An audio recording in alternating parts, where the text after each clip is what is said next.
That pathetic shrine is a neighborhood embarrassment, and I'm having it torn out right now. Your dead soldier boy doesn't deserve special treatment in MY community.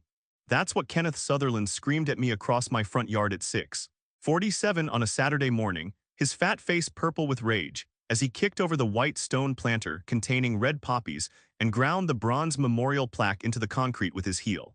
The sound of ceramic shattering mixed with the scrape of metal on asphalt as he stood there in his pink dress shirt stretched tight across his bloated gut, black dress pants straining at the seams, designer sunglasses perched on his sweaty forehead, absolutely convinced he could desecrate a veteran's memorial while the county sheriff stood watching. I'm Sheriff Michael Mack Thompson, and for 32 years I've worn this badge protecting Jefferson County and every constitutional right that makes this country worth defending. What Kenneth didn't know when he destroyed the memorial garden honoring my son, Marine Corporal David Thompson, killed in action at age 24, was that he just committed criminal destruction of property and desecration of a veteran's memorial in front of the one person in this county with absolute authority to arrest him, prosecute him, and ensure he spent the next decade in state prison. What Kenneth also didn't know was that in exactly 16 months, he'd be standing in county court wearing orange jail scrubs while I testified about watching him deliberately destroy a protected veteran's memorial, leading to his conviction on multiple felonies and the complete dissolution of his corrupt HOA empire. But right then, with the morning sun glinting off my son's scattered memorial stones and the smell of crushed poppies mixing with Kenneth's expensive cologne, I stepped back and hit record on my phone. Because I already knew exactly how this would end. What would you do if some HOA tried to demolish a memorial honoring your fallen son? Where are you watching from? Drop your state in the comments, because this story will show you exactly how one man's hatred for veterans accidentally triggered the largest HOA criminal investigation in county history. My name is Michael Thompson, 58 years old, and I've spent my entire adult life serving this community. First as a Marine Corps infantry officer through 2 tours in Iraq, then 27 years with the Jefferson County Sheriff's Office working my way from deputy to elected sheriff. After my wife Sarah passed from breast cancer 3 years earlier, and my son David was killed in Fallujah 2 years before that, the big family home felt too empty, too full of memories that cut like broken glass every time I walked through rooms that would never again echo with their laughter. My daughter Rebecca was grown with a family of her own, living in California pursuing a career that made me proud every single day. I needed somewhere I could simplify my life while still dedicating myself to the demanding work of leading 247 sworn deputies and civilian staff who kept this county safe from the kind of evil that had taken my son from me. I wear the same clothes most days when I'm not in uniform. Red and black flannel shirt, gray t-shirt underneath, jeans, tan work boots, nothing fancy. If you saw me at the hardware store buying memorial stones, you'd think I was just another guy working on weekend projects. What you wouldn't know is that I can spot criminal activity from 100 yards away, recognize when someone's lying with mathematical precision, and mobilize a response force that makes organized crime syndicates reconsider their life choices. The house was a modest 3-bedroom ranch in Meadowbrook Estates, a quiet suburban community about 20 minutes outside Denver that had attracted ready-eyers and working families with its reputation for peaceful living and respect for military families. Meadowbrook had seemed perfect when I first toured it. Tree-lined streets with American flags displayed proudly, well-maintained properties with tasteful landscaping, and an HOA that marketed itself as honoring our military heroes and supporting patriotic community values. The marketing materials spoke of respecting our veterans, family-friendly governance, and community standards that honor service and sacrifice. What I discovered was a criminal organization disguised as a homeowners association, led by a man who treated veterans with contempt and constitutional rights like suggestions that didn't apply to his personal kingdom. Kenneth Sutherland was 63 years old, president of Meadowbrook Estates HOA for the past 9 years, and the kind of man who'd never served his country but felt entitled to lecture those who had about excessive patriotic displays. He lived in the neighborhood's largest house, a $2.9 million colonial that dominated the corner lot like a monument to his own importance, drove a silver BMW that he detailed every Sunday morning, and wore his pink dress shirt and black dress pants like a uniform that announced his authority over 218 families who'd made the mistake of trusting him with their community governance. The man had that particular brand of civilian arrogance that comes from never having faced real danger, never understanding the sacrifice that military service demands, and never comprehending that some things are more important than property values and aesthetic guidelines. His clipboard was never more than arm's reach away, loaded with violation notices that specifically targeted veterans and military families with the systematic precision of someone who genuinely despised what we represented. The memorial garden had been my therapy after losing David, a place where I could honor his sacrifice while finding some measure of peace in the careful arrangement of native plants, memorial stones, and the bronze plaque that bore his name, rank, and the date he'd fallen defending our freedom.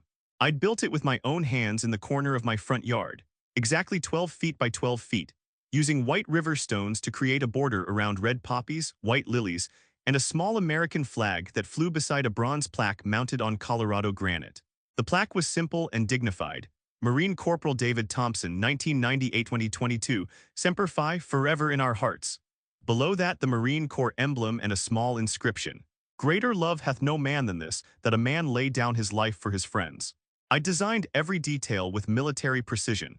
Proper drainage, native Colorado plants that required minimal maintenance, and solar lighting that illuminated the memorial respectfully during evening hours. The garden was exactly within county limits for residential landscaping, required no HOA approval under Colorado's Veterans Memorial Protection Act, and was protected by both state and federal law from interference by homeowners associations. Kenneth's first violation notice arrived on a Tuesday morning, delivered with the ceremonial authority of someone who'd obviously never read the laws protecting veterans' memorials. Notice of violation, unauthorized landscaping modification, blazed across expensive letterhead in bold letters that seemed to jump off the page like an insult to every veteran who'd ever served. According to Kenneth's fabricated authority, my memorial garden violated HOA architectural guidelines, created visual disruption that diminished property values, and required board approval before installation. The fine, $200 per day, accumulating until the garden was removed or properly permitted through his personal approval process. I walked outside in my red and black flannel shirt, the morning air carrying the scent of poppies and fresh earth, and photographed every aspect of the garden with the same precision I used for crime scene documentation. 12 feet by 12 feet, native plants, respectful lighting, and a bronze plaque honoring a Marine who died protecting Kenneth's right to be an entitled civilian who'd never understood sacrifice. But Kenneth's harassment revealed something that made my law enforcement instincts sharpen like a blade. During his obsessive documentation of my violations, I started noticing patterns of systematic discrimination against other veterans in Meadowbrook estates that suggested organized targeting of military families. Jim Patterson, a Vietnam veteran 3 houses down, had received 17 citations for his American flag being excessively patriotic because he flew it 24/7 instead of just during daylight hours. Thomas Green, an Army Ranger who'd served in Afghanistan, was cited for improper vehicle storage because his truck displayed a small veteran's license plate frame. Mr. Washington, a Navy veteran who worked from home, received violations for militaristic displays when he hung a small POWMA flag beside his front door. The pattern was crystal clear and legally actionable. Kenneth was using HOA authority to systematically harass veterans, creating a hostile environment designed to drive military families from his community. This wasn't just petty tyranny. It was organized discrimination that violated both state and federal civil rights laws protecting veterans from housing discrimination.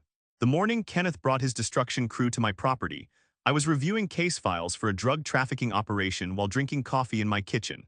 The sound of Kenneth's voice screaming about military worship and dead soldier boys cut through the morning air like a declaration of war against every family who'd ever lost someone in uniform.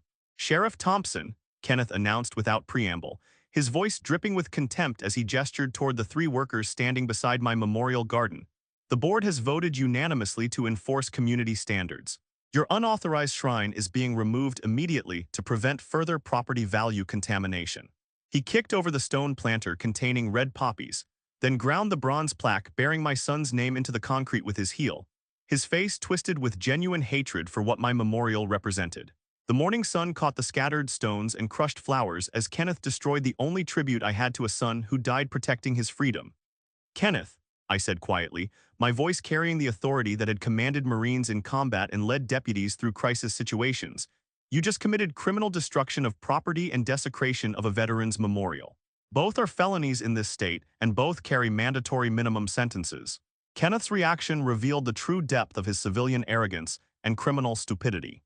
Instead of showing concern about potential legal consequences, he stepped closer, his expensive cologne unable to mask the stench of fear sweat that suddenly soaked through his pink dress shirt. "Your little badge doesn't scare me, Sheriff," Kenneth hissed, getting right in my face with breath that smelled like coffee and entitlement. "In Meadowbrook Estates, I am the law. Not some military has-been who thinks a dead kid gives him special rights." That right there was the moment Kenneth Sutherland sealed his fate forever. Because what Kenneth didn't know was that the military has-been he'd just insulted was the elected sheriff of Jefferson County with 247 sworn deputies under his command, absolute authority over criminal investigations, and a personal mission to protect the constitutional rights of every veteran in his jurisdiction, especially those who could no longer protect themselves. I pulled out my official sheriff's credentials, watching Kenneth's confident expression crack like cheap concrete as he processed what I just revealed. "Kenneth," I said, holding up my badge and county ID, "I'm Sheriff Michael Thompson. I have absolute authority over criminal investigations in this county, including destruction of protected property and systematic discrimination against veterans. And you just committed both while desecrating a memorial to my son." The silence that followed was beautiful and terrible. Kenneth's face went from its usual pink flush to ashen gray as he realized he'd just destroyed a veteran's memorial and insulted a fallen Marine in front of the one person in Jefferson County with the power to arrest him, investigate his HOA's activities, and prosecute him for crimes that would send him to state prison for decades. After Kenneth retreated to his BMW like a defeated coward, I knelt beside my son's scattered memorial stones, carefully collecting each piece while promising David that the man who desecrated his memory would face justice. But I could see Kenneth's showcase house on the hill, and I knew this war was just beginning. What Kenneth didn't understand was that his destruction of my veteran's memorial had given me probable cause to investigate whether his HOA was systematically violating the civil rights of military families throughout Meadowbrook Estates, and that every piece of evidence I'd need was probably sitting in his own HOA files. The war was about to begin, and Kenneth Sutherland had no idea he'd already lost by choosing the wrong sheriff to threaten, while desecrating the memorial of a Marine who died protecting the freedoms Kenneth took for granted. The criminal investigation began exactly 48 hours after Kenneth's memorial desecration, launched through the kind of systematic law enforcement response that dismantles organized crime operations with mathematical precision. I sat in my office at the Jefferson County Sheriff's Department headquarters, still wearing my red and black flannel shirt under my tactical vest, surrounded by 3 senior investigators who'd spent decades building cases against criminals who thought they were above the law. The certified letter that had arrived that morning was spread across my conference table like evidence at a crime scene. 23 pages of Kenneth's escalating harassment disguised as emergency community standards enforcement. The cream-colored stationery felt expensive between my fingers, the kind of paper people buy when they want their lies to feel like law instead of the criminal extortion they actually represented. "Sheriff," Detective Sarah Martinez said, her voice tight with professional anger as she analyzed Kenneth's fabricated documents, "this isn't just retaliation for destroying the memorial. He's been running a systematic discrimination campaign against every veteran in Meadowbrook Estates for 3 years. We're looking at organized civil rights violations with a clear pattern of animus toward military families." The evidence was overwhelming and methodical. Kenneth had issued 847 citations to the 18 veteran households in Meadowbrook while giving 0 violations to civilian residents for identical displays. American flags were cited as excessive patriotic displays. Military license plate frames were classified as commercial advertising. Blue Star Service banners were targeted as unauthorized signage. Even handicap ramps for disabled veterans were cited as architectural noncompliance. "The beautiful part," Martinez continued, spreading Kenneth's own HOA records across the table, "is that he documented everything in official meeting minutes. He actually wrote that military displays diminish property values and that veterans bring undesirable elements to upscale communities. He put his discrimination in writing and signed it." I leaned back in my chair, processing the scope of Kenneth's criminal enterprise. This wasn't just HOA overreach. This was systematic civil rights violations that violated both the Colorado Veterans Memorial Protection Act and federal fair housing laws. Kenneth had created a paper trail of his own hate crimes while thinking HOA authority made him untouchable. My second-in-command, Undersheriff Robert Chen, pulled up financial records that revealed Kenneth's motivation extended beyond simple bigotry into organized fraud. "Sheriff, Kenneth's been embezzling HOA funds through shell companies, while using discrimination as a tool to drive out residents who question his financial management. Veterans are his primary targets because they're trained to recognize corruption and speak up about it. The pattern was crystal clear. Master Sergeant Carlos Rodriguez had questioned inflated landscaping contracts during a board meeting, then received 17 citations within 2 weeks. Jim Patterson had asked about missing community funds and suddenly faced $3,400 in fines for his American flag display.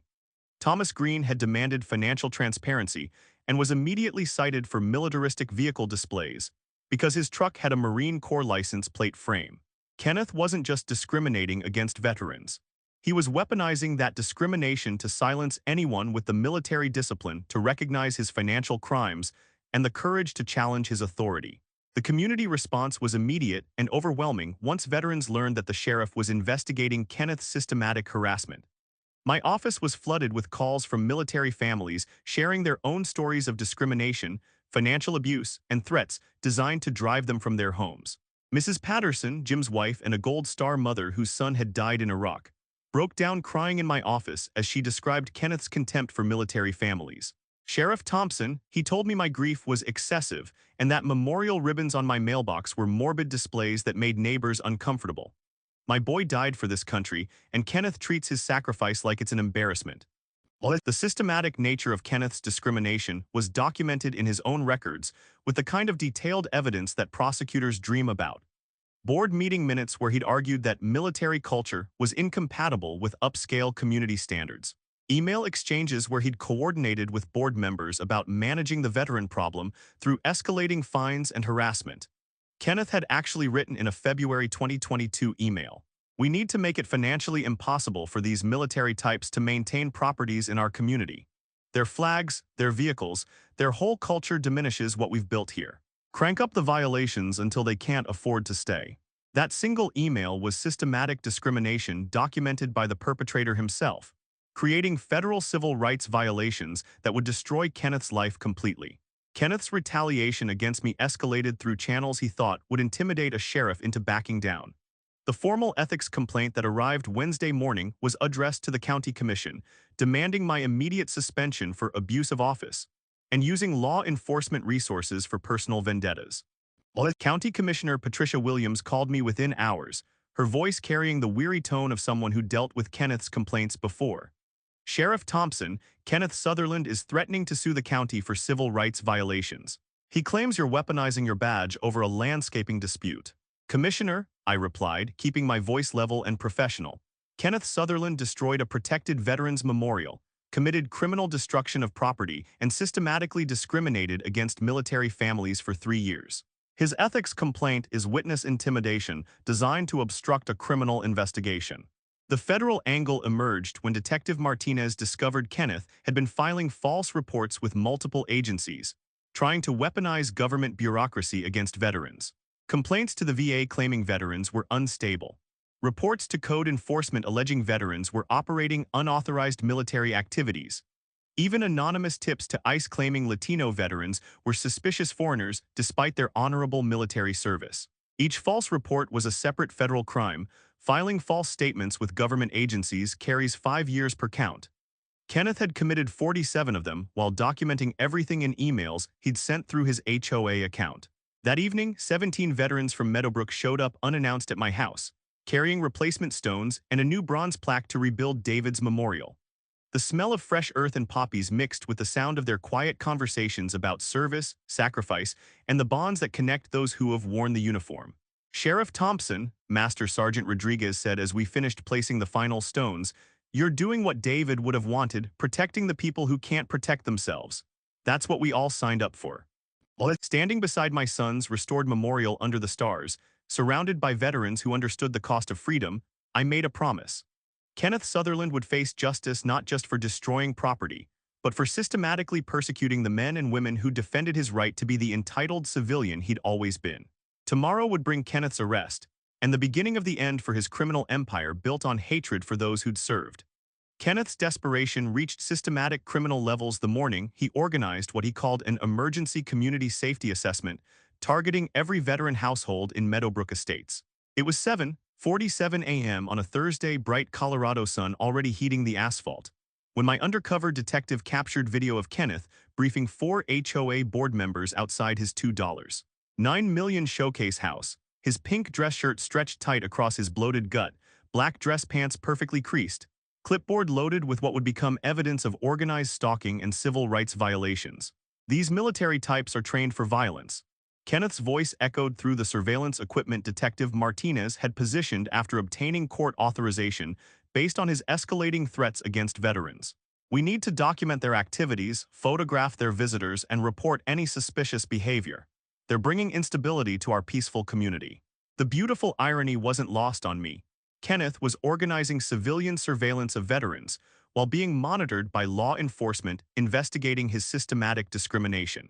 Every word of his briefing was being recorded as evidence of conspiracy to violate civil rights and witness intimidation that would add decades to his eventual sentence. Within 2 hours, I had mobilized the largest civil rights investigation in Jefferson County history. 8 detectives from my department, 3 agents from the Colorado Bureau of Investigation, 2 prosecutors from the State Attorney General's Civil Rights Division, and a federal liaison from the Civil Rights Division descended on Meadowbrook, estates with the systematic precision of a task force dismantling organized hate crimes. Kenneth's white golf cart intercepted our convoy at the development entrance, his face already purple with rage as he realized the scope of our investigation. "Sheriff Thompson, this is private property. You can't just march investigators through here without HOA board approval." I stepped out of my patrol vehicle in my red and black flannel shirt, sheriff's badge prominently displayed on my belt, letting the morning air carry the authority I'd earned through 32 years of service. "Kenneth," I said quietly, my voice carrying the controlled power that had commanded Marines in combat, "this is a criminal investigation into systematic civil rights violations, destruction of protected property, and organized harassment of military veterans. Colorado Revised Statute 189111 gives us full authority to investigate hate crimes without your permission." The evidence collection was systematic and devastating. We seized Kenneth's HOA files, email servers, financial records, and personal computers. Within the first hour, our forensic accountants had discovered the embezzlement operation Kenneth had been running while using veteran discrimination to silence anyone who questioned his financial crimes.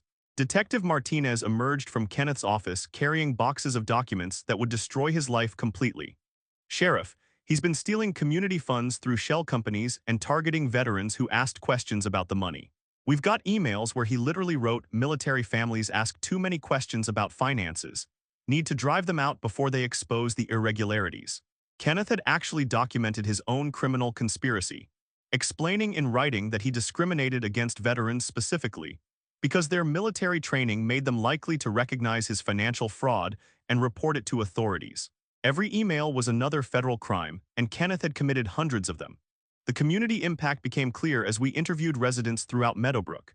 Kenneth's systematic persecution had driven 6 veteran families from the neighborhood over 3 years, each one forced out through escalating fines, harassment, and threats that made staying financially impossible. Master Sergeant Rodriguez showed us violation notices totaling $34,000 for infractions that didn't exist. Grass allegedly too tall despite professional measurements showing perfect compliance. Vehicles claimed to be commercial despite being standard pickup trucks. And American flags cited as excessive patriotic displays under bylaws Kenneth had fabricated without homeowner approval. "Sheriff Thompson," Rodriguez said, his voice tight with controlled fury, "I served 3 tours in Afghanistan protecting people's freedom to live peacefully in their homes. Kenneth treated me like a criminal for flying the flag I fought under. Every time I questioned his financial management, suddenly my property had new violations." The federal coordination expanded when Civil Rights Division Agent Patricia Williams discovered Kenneth's communication with other HOA presidents across Colorado, sharing what he called strategies for managing military populations. Federal wiretaps captured Kenneth on recorded calls discussing systematic enforcement targeting designed to drive out veteran families. "We can't explicitly ban military families," Kenneth's voice crackled through federal "These attacks on our board are attacks on your investments," Kenneth shouted, his voice cracking with desperation. "Sheriff Thompson is using his position to settle a personal score because he can't follow simple community rules like everyone else."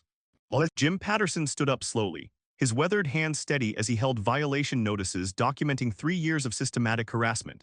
"Kenneth," he said, his voice carrying the quiet authority of a man who'd survived combat and recognized real threats, "you fined me $4,700 for flying the flag my son died under in Iraq. You called my memorial ribbons morbid displays and my service excessive patriotism. That's not community standards, that's hate. Mrs. Chang, whose husband had served in Korea, stood next with tears in her eyes. You told me my wind chimes were foreign noise pollution and fined me until I took them down. Those chimes were the last gift my husband gave me before he passed. One by one, the veterans of Meadowbrook Estate stood up, Army, Navy, Air Force, Marines, Coast Guard. Men and women who'd served their country with honor, now standing together against a domestic tyrant who'd mistaken their discipline for weakness and their patriotism for submission. Kenneth's face went from its usual pink flush to ashen gray as he realized he'd lost the community he thought he controlled. The residents he'd tried to turn against us were now seeing the true face of his leadership: bigotry, greed, and cowardice disguised as HOA authority. "This meeting is adjourned," Kenneth screamed, gathering his papers with trembling hands. "You people don't deserve my leadership." "Sit down, Kenneth," I said, stepping forward with the full authority of my office and 32 years of law enforcement experience. "We're not done here." I played the recording of Kenneth destroying my son's memorial, his hateful words echoing through the silent room. "Your dead soldier boy doesn't deserve special treatment in MY community." The collective gasp from 127 neighbors was audible. People who'd lived next to Kenneth for years looked at him with horror and disgust, finally hearing the hatred that drove his community standards and understanding what their veteran neighbors had endured. "Kenneth Sutherland," I announced, my voice steady and controlled. "You are under arrest for criminal destruction of property, desecration of a veteran's memorial, systematic civil rights violations, witness intimidation, and embezzlement of community funds." Detective Martinez stepped forward with handcuffs, and for the first time in his life, Kenneth Sutherland faced consequences he couldn't bully, bribe, or bureaucrat his way out of. As the handcuffs clicked shut in front of his neighbors, he looked at me with the confusion of a man whose entire worldview had just collapsed. "You can't do this to me," he whispered, tears of self-pity welling in his eyes. "I'm the HOA president, I have authority here." "Not anymore," I replied, watching 32 years of law enforcement training culminate in this moment of justice. "Now you're just another criminal defendant who thought his victims wouldn't fight back." As we transported Kenneth to county jail, I thought about my son David and the memorial garden that had started this war. Kenneth had destroyed those stones thinking he was silencing one grieving father. Instead, he'd awakened an entire community of veterans who remembered what they'd sworn to defend, and a sheriff who'd never forgotten that some battles are worth fighting, no matter the cost. The war was nearly over, but Kenneth's reckoning with the justice system was just beginning. The federal takedown began at exactly 6:47 a.m. on a crystal-clear Tuesday morning when 23 FBI agents and federal marshals executed simultaneous search warrants across Meadowbrook estates with the precision of a military operation designed to dismantle domestic terrorism networks. I stood on my front porch in my red and black flannel shirt, sheriff's badge prominently displayed, coffee mug steady in my hands, watching 4 black Suburbans roll through the neighborhood entrance in tight formation, followed by marked federal vehicles and specialized civil rights investigation units that gleamed like instruments of justice in the bright Colorado sunrise. Kenneth's white HOA golf cart was conducting its usual morning patrol when the convoy appeared, his pink dress shirt and black dress pants perfectly pressed despite the early hour. Clipboard balanced on his steering wheel as he documented fabricated violations with the obsessive dedication that had defined his criminal reign. The mechanical whir of his electric cart mixed with the diesel rumble of federal transport vehicles as he realized this wasn't just another county investigation. This was the federal government dismantling his hate crime operation. FBI Special Agent Patricia Williams stepped out of the lead vehicle with federal arrest warrants, and the kind of authority that makes domestic terrorists realize their suburban kingdoms can't protect them from federal consequences. "Kenneth Sutherland," she announced, her voice carrying across the morning air with mathematical precision, "you're under arrest for conspiracy to violate civil rights, systematic hate crimes against protected classes, witness intimidation, obstruction of justice, and organized racketeering targeting military veterans." Kenneth's reaction was everything I'd hoped for during 32 years of law enforcement. Standing in his golf cart like some deposed suburban dictator, he screamed about property values and community standards while federal agents documented his meltdown for court evidence. "This is harassment. I'm protecting our community from military contamination," he shrieked, his voice cracking as federal handcuffs replaced his clipboard with the finality of federal justice. The booking process at the Jefferson County Detention Center was the same as it was for every other criminal who passed through our facility, and I made sure of that. No special treatment, no back doors, no quiet processing out of sight. Kenneth had spent 9 years treating veterans like second-class citizens. Now he would walk the same hallway, under the same fluorescent lights, in front of the same cameras as every other defendant who thought they were above the law. I watched from behind the observation glass as the detention sergeant processed Kenneth's intake. His pink dress shirt and black dress pants had been replaced with county orange and shower sandals.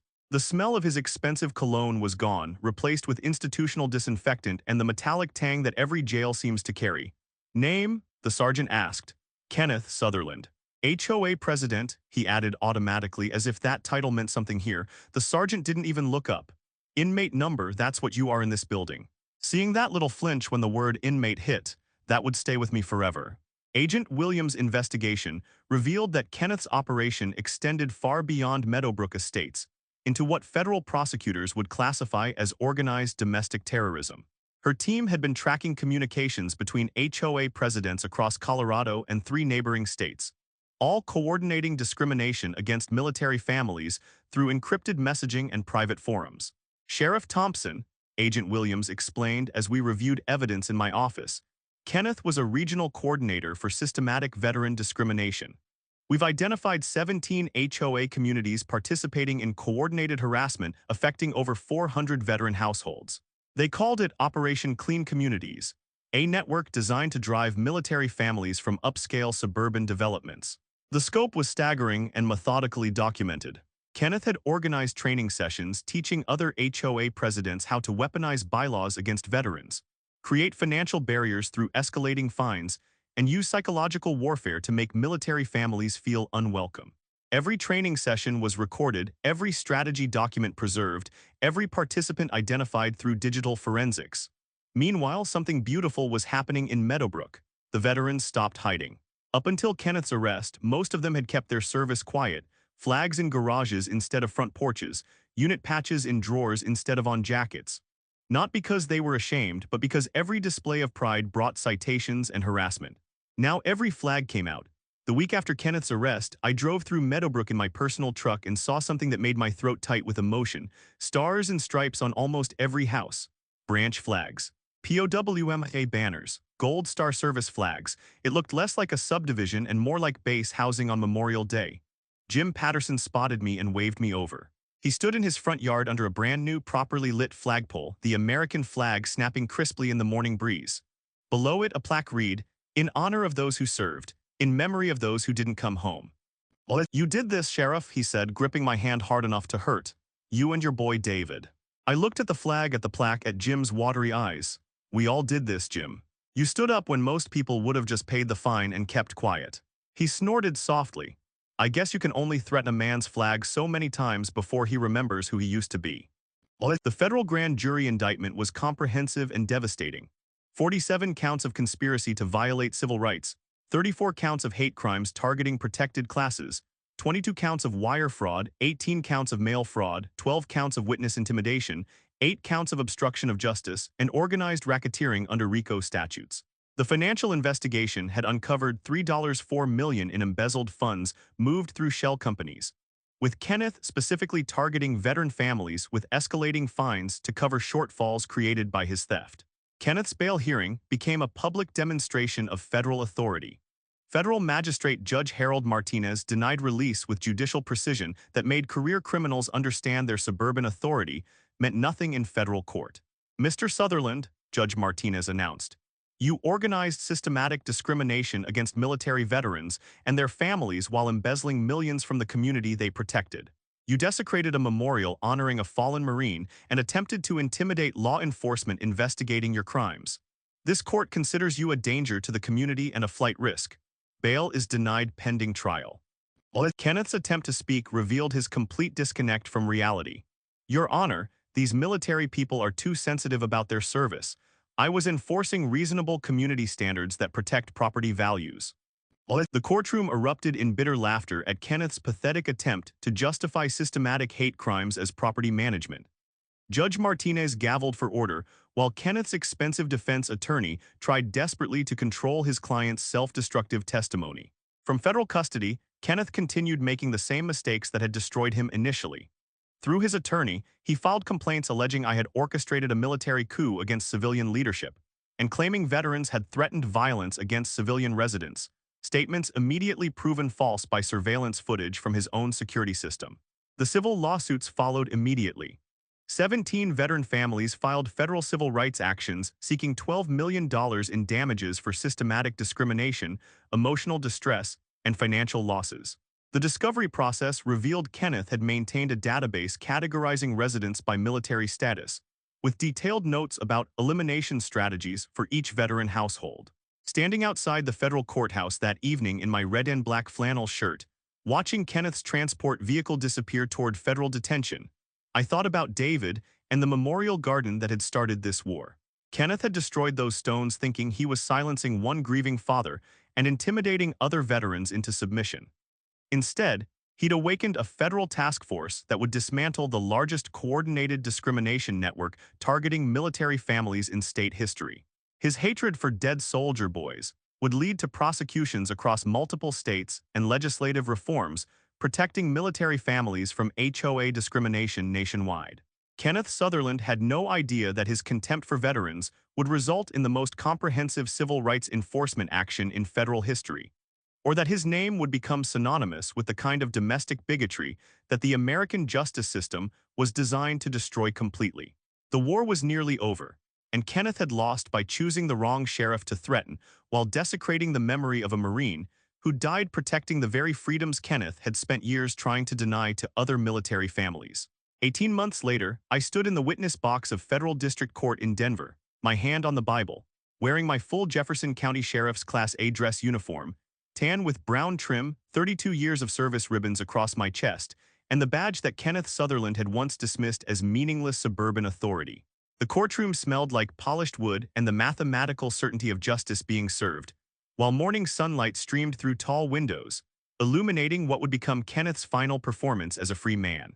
Kenneth sat at the defendant's table in an orange federal jumpsuit that hung awkwardly on his diminished frame, his pink dress shirt and black dress pants replaced by prison-issued clothing that marked him as what he'd always been, a domestic terrorist who targeted military families for systematic persecution. His clipboard was gone, replaced by handcuffs that clinked softly every time he shifted in his chair. The man who'd ground my son's memorial plaque into concrete with his heel was about to be measured by federal sentencing guidelines that included hate crime enhancements. "State your name and occupation for the record," Assistant U.S. Attorney Sarah Kim began, her voice carrying the authority of someone who'd spent years prosecuting civil rights violations. "Sheriff Michael Thompson, Jefferson County Sheriff's Office, 32 years of service," I replied, my words echoing through the packed courtroom where 147 veteran families had gathered to watch justice flow through the federal system with hydraulic precision. Kim walked me through the evidence methodically. Kenneth's systematic discrimination campaign against 400 veteran households across 4 states, coordinated through encrypted messaging with 17 other HOA presidents. His documented intent to eliminate military contamination from upscale communities.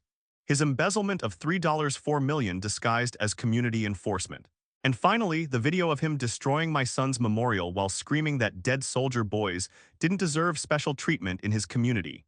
"Sheriff Thompson, can you explain to the jury how Mr. Sutherland's actions affected military families?" I looked directly at Kenneth, watching him squirm in his orange jumpsuit as I detailed his crimes. Kenneth Sutherland weaponized community governance against the very people who'd earned those communities through their service. He didn't just steal money, he stole dignity. He took families who'd already sacrificed everything and made them feel ashamed of their service in the neighborhoods they fought to protect. The victim impact testimony was devastating and deeply personal. Jim Patterson, the Vietnam veteran whose American flag had been targeted, took the stand with the quiet dignity that comes from surviving both combat and Kenneth's systematic harassment. "My son died in Iraq," Jim said, his weathered hand steady as he held up violation notices totaling $4,700. "Kenneth told me that memorial ribbons on my mailbox were morbid displays that made neighbors uncomfortable. He fined me until I couldn't afford to honor my boy's sacrifice in my own home. That's not community standards, that's hatred disguised as HOA authority." Mrs. Chang, whose Korean War veteran husband had been targeted for displaying wind chimes, spoke through tears that had been building for 3 years. "Those chimes were my husband's last gift before he passed. Kenneth called them foreign noise pollution and told me military families brought undesirable cultural elements to civilized neighborhoods. He made me feel like an enemy in my own home. Master Sergeant Carlos Rodriguez held up his binder of documentation with the methodical precision that had made him successful in 3 combat tours. I questioned inflated landscaping contracts at one board meeting. Within 2 weeks, I had 17 citations for everything from my Marine Corps license plate frame to my truck being too militaristic for property values. Kenneth called me a trained killer who was unsuitable for civilized community living. The courtroom fell silent as the scope of Kenneth's hatred became clear through testimony after testimony. This wasn't just HOA overreach. It was organized persecution of military families by a man who'd never understood the cost of the freedom he took for granted. Kenneth's defense attorney, Pierce Morrison from Denver's most expensive law firm, tried desperately to salvage his client's case during closing arguments. Ladies and gentlemen, community governance requires difficult decisions. Mr. Sutherland was protecting property values and maintaining aesthetic standards, not targeting military service. The jury's verdict was swift and merciless. Guilty on all 47 counts of conspiracy to violate civil rights.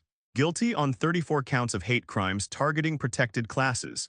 Guilty on 22 counts of wire fraud. Guilty on 18 counts of mail fraud. Guilty on 12 counts of witness intimidation. Guilty on 8 counts of obstruction of justice. Guilty on organized racketeering under RICO statutes. Kenneth's face went from its usual pink flush to ashen gray as each guilty verdict landed like artillery rounds, destroying his criminal empire. Judge Patricia Williams delivered the sentence with judicial precision that made domestic terrorists realize their suburban kingdoms couldn't protect them from federal consequences. Mr. Sutherland, you organized systematic persecution of military veterans and their families while embezzling millions from the community they protected. You desecrated a memorial honoring a fallen Marine, then attempted to intimidate law enforcement investigating your crimes. You coordinated with other HOA presidents across multiple states to drive military families from their homes through organized discrimination. This court sentences you to 38 years in federal prison without possibility of parole. Kenneth's reaction was everything I'd hoped for during 32 years of law enforcement.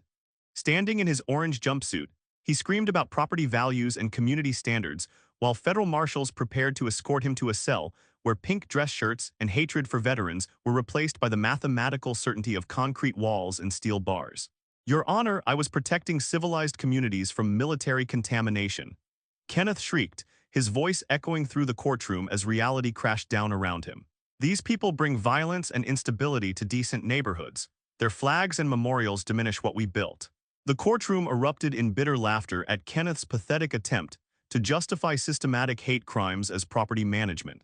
Judge Williams gavelled for order, while Kenneth's expensive defense attorney tried desperately to control his client's self-destructive meltdown that was creating additional evidence for his inevitable appeal's denial. The financial reckoning was swift and absolute. Kenneth's entire criminal empire was liquidated through federal asset forfeiture. His $2.9 million showcase mansion, silver BMW, offshore accounts, even his white HOA golf cart, everything was seized and sold. The total recovery exceeded $4.7 million, ensuring every victimized veteran family received full restitution plus substantial damages for civil rights violations. But the real victory was community transformation. The corrupt Meadowbrook Estates HOA was dissolved completely, replaced by a resident-elected council that immediately passed the Veterans Memorial Protection Resolution. Jim Patterson became the new board president, Master Sergeant Rodriguez served as treasurer, and the first official act was establishing a memorial garden where Kenneth's seized mansion once stood.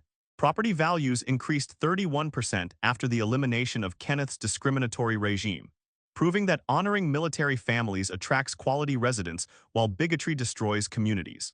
The American flags that now flew proudly throughout Meadowbrook became a selling point, symbolizing a neighborhood that celebrated service rather than punishing it.